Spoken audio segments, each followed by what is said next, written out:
Bonjour, dans cette vidéo, nous allons voir comment contrôler la fréquence de coupure ainsi que la résonance dans le Roland JV 1080. Première chose à faire, venir ici sur Système. On descend jusqu'à être sur cette page. Le contrôle 1, ça va être la fréquence de coupure, autrement dit le cutoff, donc c'est le control change 74. Donc on va tourner la molette pour arriver sur 74. Le contrôle 2, qui lui va être la résonance, va devoir venir sur 71, qui correspond à la résonance. On peut sortir. Et maintenant, si on choisit ce patch, on va déjà écouter, voir comment il sonne, avant d'agir de quelque manière que ce soit.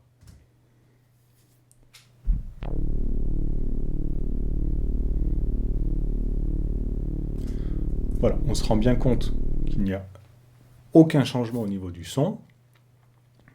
Et ce que l'on veut, c'est justement pouvoir faire varier. Donc j'ai fait une petite automation qu'on peut voir ici. Là, la résonance et brightness. Donc dans Logic Pro, là c'est encore Logic Pro 9, mais je crois que c'est pareil toujours dans Logic Pro 10. Ça correspond à la fréquence de coupure. Et j'ai mis un égaliseur pour voir un petit peu comment le son va évoluer par la suite. Donc on voit à ce niveau dans Tone Switch, qui va de 1 à 4, qu'on a 3 LED allumés, c'est-à-dire que ce patch est constitué de 3 tones. Donc ça, voilà, c'est une architecture qui est propre à Roland. Donc ce que l'on va faire, c'est ici dans Tone Select, on va choisir tout d'abord le tone 1, qui va contrôler celui-ci. On vient appuyer sur Paramètres, 3, et là, on va venir descendre jusqu'à cette page, donc CTRL 2, système contrôle 1, CTRL 3, système contrôle 2. Jusque-là, tout va bien. On descend encore un peu. Et ici, on arrive donc sur système contrôle 1. Ce que l'on va vouloir, c'est la fréquence de coupure, autrement dit le cutoff. On va venir tourner notre molette jusqu'à arriver sur Cut. Flèche de droite. On va mettre la valeur maximale. Donc pour aller plus vite, on appuie sur Shift et on tourne la molette. On descend encore une fois, on arrive sur système contrôle 2. Ici, ce que l'on va vouloir, c'est la résonance. Là encore, la valeur maximale. Et ici, on a le niveau, ça ne nous intéresse pas. On va venir sur Off. Donc bien qu'il y ait une valeur entrée ici, ça n'a pas d'importance. On sort. On vient désormais sur Tone Select 2 pour agir sur notre tone 2. Paramètres. 3. Donc on voit ici le numéro 2 qui veut bien dire qu'on est sur le tone 2. Donc auparavant c'était le 1, j'ai oublié de vous le montrer. Nous sommes ici sur la page système contrôle 2, donc ça va contrôler la résonance. Donc là encore on enlève, on met off. On vient tout à gauche. On vient sur résonance, valeur maximale. On remonte pour le système contrôle 1, donc on peut tout de suite mettre la valeur maximale, ça n'est pas gênant. Et là, on redescend sur la fréquence de coupure. Voilà. Notre tone 2 est réglé lui aussi. Reste plus qu'à faire la même chose pour le tone numéro 3. Alors, c'est vrai que c'est un peu fastidieux. Ça aurait été plus simple qu'on ait un réglage global.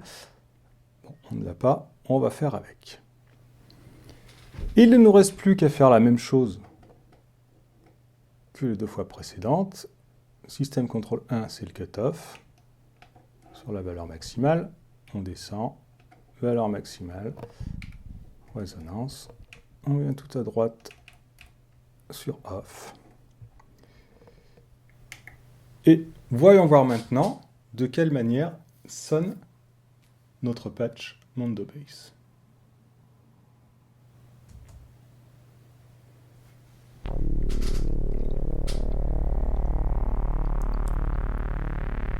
On se rend bien compte que la fréquence de coupure agit et la résonance entre en jeu. D'ailleurs, on remarque ici le petit pic que crée la résonance. Et je ne sais pas si vous aurez remarqué, mais la résonance n'a commencé à agir vraiment qu'au milieu. de la donnée. Et j'ai l'impression que la fréquence de coupure ou la résonance ne peuvent pas agir de 0 à 127. Ça agit simplement sur la première partie ou la seconde partie. Donc là, je ne sais pas si c'est une limitation qui est due à... Enfin, qui a été faite comme ça à l'époque, ou est-ce que c'est une sorte de bug qui aurait été corrigé avec les dernières EPROM du JV1080.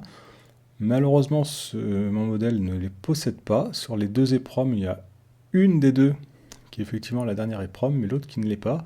Donc, est-ce que c'est un bug? Est-ce que ça a été corrigé? Je n'ai pas moyen de le contrôler ni de le vérifier. Mais ça peut être un petit peu embêtant. Donc, si on regarde bien, là on entend la fréquence de coupure agit, il n'y a pas de souci. Elle est censée continuer à monter ici, mais ce n'est pas le cas. Et là on voit bien que la fréquence de coupure, qui est donc en bleu, a commencé à agir qu'à peu près au milieu. Si on remet, on va voir.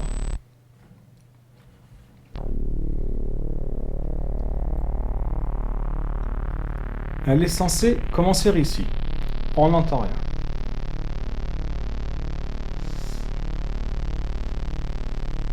Voilà, c'est sur la seconde moitié que l'on entend quelque chose. Donc on peut vérifier d'une manière assez simple. Admettons, on va par exemple...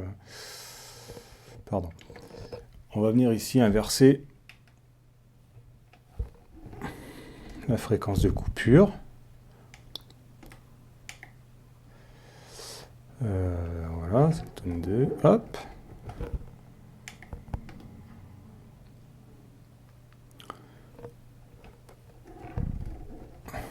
Maintenant, voyons voir. Donc, au lieu de mettre la fréquence de coupure au maximum, je l'ai mis au minimum sur les 3 tones. Voyons ce que ça donne.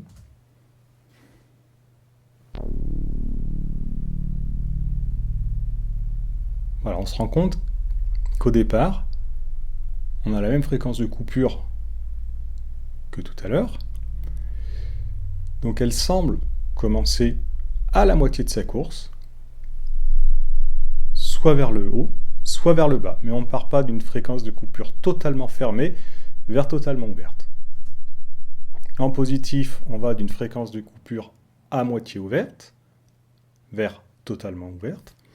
Et avec les valeurs en négatif comme ici, on va d'une fréquence de coupure à moitié ouverte vers totalement fermée. Donc, limitation ou bug, je ne sais pas. Ça ne permet pas de faire totalement ce que l'on veut avec le JV1080, mais on peut quand même agir sur la fréquence de coupure.